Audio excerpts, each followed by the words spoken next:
ఆంధ్ర తెలంగాణలో తక్కువ ఫీజులతో high quality results ఇస్తున్న ఏకైక సంస్థ తిరుమల్ ఐఏఎస్ ఇన్స్టిట్యూట్. శత్రువుకి మిత్రుడు శత్రువే అవుతాడు. అయితే శత్రువుకి మిత్రుడు కూడా మిత్రుడు కావటం ఒక రాజకీయాల్లోనే జరుగుతాయి.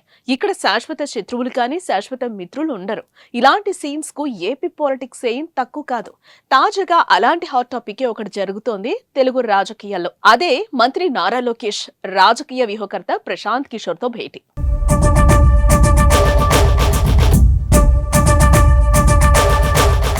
2019 ఎన్నికల్లో టీడీపీ ఓటమికి వైసీపీ గెలుపు ప్రధాన కారకుల్లో ఒకరు ప్రశాంత్ కిషోర్. వైసీపీ పార్టీకి వ్యూహకర్తగా పనిచేసి ఆయన జగన్ను గెలిపించడంతో కీలక పాత్ర పోషించారు.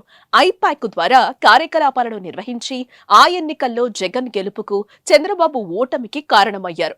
అప్పట్లో పీకేపై చంద్రబాబు, లోకేష్ తో పాటు టీడీపీ శ్రేణులు తీవ్రస్థాయిలో ధ్వజమెత్తారు.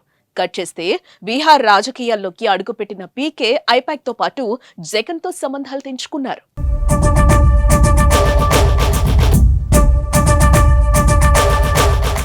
అంతేకాదు, ఎన్నికలకు ముందు లోకేష్ ను కలిశారు. ఎన్నికల్లో అనుసరించాల్సిన వ్యూహంపై చర్చించారు.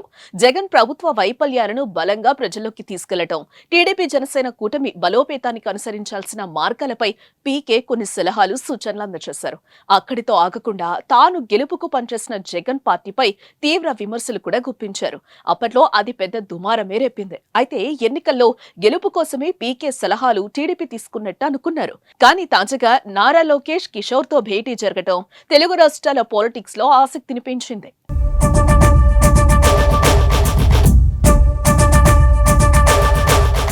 మంగళవారం ఢిల్లీ వెళ్లిన మంత్రి నారా లోకేష్ రాజకీయ వ్యూహకర్త ప్రశాంత్ కిషోర్ తో భేటీ అయ్యారు.